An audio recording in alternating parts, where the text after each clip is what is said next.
இங்க பாக்கியா வீட்டுக்கு வந்து அடுத்த செகண்ட் எப்பவும் போல ஈஸ்வரி என் பையனை நீ அலக்கழிக்கிறதுக்காக தான் இதெல்லாம் பண்ணிருக்கேன், உண்மையிலுமே உனக்குலாம் மனசே கிடையாது அப்படின்னு சொல்லி இந்த பக்கம் பாக்கியாவை கண்டவனுக்கு திட்ட ஆரம்பிக்கிறாங்க. ஆனா இந்த பக்கம் பாக்கியாவை இப்படி ஈஸ்வரி திட்டத்தை பார்த்த உடனே இந்த கோபிக்கு கொஞ்சம் கோபம் வர ஆரம்பிக்குது. உடனே அவருமே இந்த பக்கம் ஈஸ்வரி கிட்ட, இங்க பாருங்கம்மா, பாக்கியா மட்டும் மனசு வைக்கலன்னா கண்டிப்பா நான் 2 to 4 வருஷம் வரைக்கும் நான் உள்ள இருக்க வேண்டியது இருந்திருக்கும். அவ மனசு வச்சு இந்த கேஸை வாபஸ் வாங்கினதுனாலதான் இன்னைக்கு நான் உங்க முன்னாடி வந்து பேசிக்கிட்டு இருக்கேன். ஆனா நீங்க இந்த இடத்துல மறுபடியுமே பாக்கியாவை அவமானப்படுத்துற மாதிரி பேசுறீங்க, இது தப்பா இருக்க நிறுத்திக்கிங்கன்னு சொல்லி இந்த பக்கம் பாக்கியாக்காக இங்க கோபி சப்போர்ட் பண்றாரு. இதை பார்த்தோன்னே இந்த பக்கம் வந்து ஈஸ்வரியோட மனசுல அப்பனா கோபிக்கு கொஞ்சம் கொஞ்சமா பாக்கியா விரும்ப ஆரம்பிச்சிட்டான் அப்படின்னு சொல்லிட்டு அவங்களுமே ஏத்துக்கிறாங்க.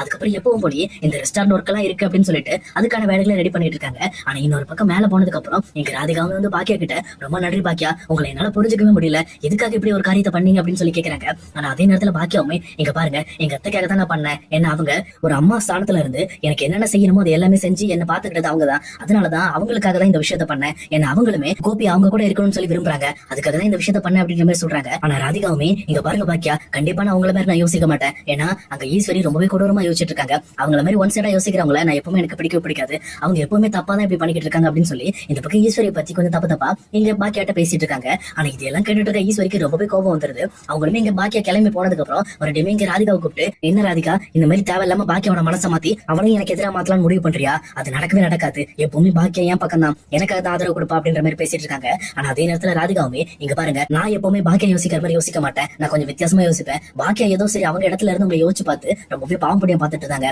ஆனா நான் மட்டும் அதே இடத்துல முதல்ல கோபியை கல்யாணம் பண்ணிருந்தேன்னா நீங்க பேசுற பேச்சுக்கும் நீங்க பண்ற விஷயங்களுக்கும் உங்களை நான் எப்போ ஓட விட்டுருப்பேன்னு சொல்லி இந்த பக்கம் ஒரு நிமிஷத்துல இங்க ஈஸ்வரியா அதிர வச்சிடறாங்க. அதே நேரத்துல ஈஸ்வரியுமே, இதுக்கு மேல என் பையன் வாழ்க்கைக்கு இருக்க கூடாது, இவளை எப்படியாவது என் பையன் வாழ்க்கையை விட்டு துரத்திட்டு பாக்கியாவை தான் என் பையனோட வாழ்க்கையில இங்க கொண்டு வரணும் அப்படின்னு சொல்லி முடிவு பண்றாங்க.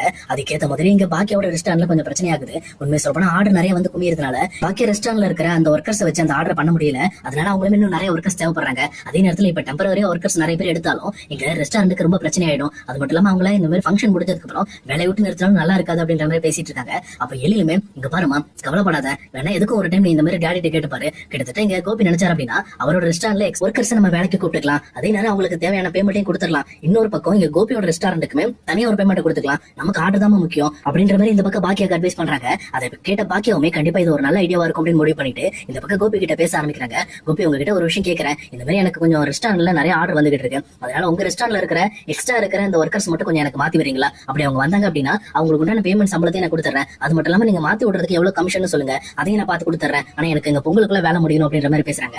இது கேட்டோம் இந்த பக்கம் கோபியுமே, என்ன பாக்கியா இது போய் இப்படி என்கிட்ட கேட்டுட்டு இருக்கேன், நீ ஒண்ணு சொன்னல, நீ விடு, நான் இனிமேல் கிளவுட் கிச்சன்ல இருக்கிற மொத்த ஒர்க்கர்ஸுமே நான் உங்க ரெஸ்டாரண்ட் கொண்டு வந்து இறக்குறேன், வேலை முடிஞ்ச உடனே நீ எந்த சம்பளமும் கொடுக்க வேண்டாம், ஒன்னும் பிரச்சனை இல்லை, நான் பாத்துக்கிறேன் அப்படின்ற மாதிரி சொல்றாங்க. ஆனா பாக்கியமே, இல்ல கோபி, கண்டிப்பா நான் சம்பளம் கொடுத்துருவேன், அதனால நான் வந்து தவிர்க்க மாட்டேன், கண்டிப்பா உங்களுக்கு கொடுக்க வேண்டியதை நான் கொடுத்துருவேன் அப்படின்ற மாதிரி சொல்றாங்க.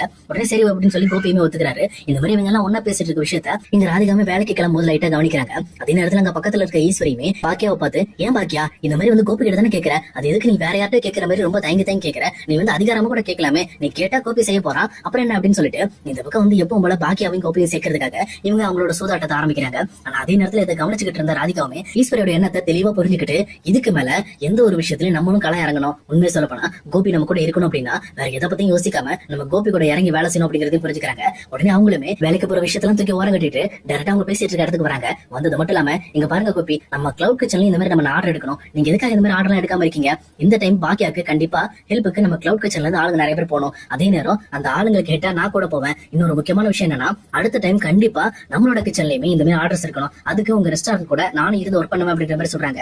உடனே இதை கேட்ட கோபியுமே, என்னாச்சு ராதிகா, நீ ஒர்க்க பாக்கலாம்ல, எதுக்காக நம்ம ரெஸ்டாரண்ட்டுக்கு நீ வந்து கஷ்டப்படுற, அதெல்லாம் நான் பாத்துக்கிறேன் அப்படின்னு மாதிரி சொல்றாங்க. இல்ல கோபி, இனிமேல் என்னோட ஒர்க் எல்லாம் விட்டுட்டு உங்க ரெஸ்டாரண்ட் ஒர்க்குக்கு நானும் கூட இருக்க போறேன், எப்படி பாக்கியா சிங்கிள் உமனா சமாளிச்சு இந்த ரெஸ்டாரண்ட் மேல கொண்டு வராங்களோ அதே மாதிரி நம்ம 2 பேரும் ஒன்னா சேர்ந்து அந்த ரெஸ்டாரண்ட் மேல கொண்டு வரணும், அதான் என்னோட எண்ணம் அப்படின்ற மாதிரி இந்த பக்கம் கோபியை விட்டு பிரிய மாட்டேன் அப்படிங்கிற விஷயத்த இங்க ஈஸ்வரிக்கு அப்பப்ப வலியுறுத்துறதுக்குன்னு இந்த பக்கம் வந்து ராதிகா பயங்கரமா குண்டா போட்டுக்கிட்டு இருக்காங்க. இதை கேட்டோன்னு ஈஸ்வரி கோபம் வந்து, எதுக்கு நீ தேவையில்லாம இந்த மாதிரி கோபியோட பிசினஸ்ல தலையிடுற, நீ உன் வேலையை பார்க்க வேண்டியதானே, எதுக்கு அவன் பிசினஸ்ல தலையிடுற அப்படின்னு சொல்லி கேட்கிறப்போ இங்க ராதிகாவுமே, என்னோட ஹஸ்பண்டோட பிசினஸ்ல நான் தலையிறதுல உங்களுக்கு என்ன பிரச்சனை, உங்களுக்கு அப்படி விருப்பம் தான் நீங்களும் வாங்க ரெஸ்டாரண்ட்டுக்கு வாங்க, உங்களையும் ஏதோ ஒர்க் தான் ஒர்க் போட்டு தரோம், அந்த ஒர்க்கை பார்த்து நீங்க வேலை பாருங்க, உங்க பையன் ரெஸ்டாரண்ட்ல நீங்க வேலை பாருங்க அப்படின்ற மாதிரி சொல்றாங்க. இது கேட்டோன்னு இந்த பக்கம் ஈஸ்வரிக்கு பயங்கரமா கோபம் வர ஆரம்பிக்குது. ஆனா இன்னொரு பக்கம் இங்க ராதிகாவோட முடிவை பார்த்து இந்த பக்கம் பாக்கியாக்கு கொஞ்சம் சந்தோஷமா இருக்கு. உண்மையை சொல்ல போனா இங்க கோபி கிட்ட டீல் பண்றதை விட ராதிகா கிட்ட டீல் பண்ற விஷயம் நமக்கு ரொம்பவே நல்லா இருக்கு அப்படின்ற மாதிரி அவங்களுமே ரொம்ப கேஷுவலா எடுத்துக்கிட்டு இருக்காங்க.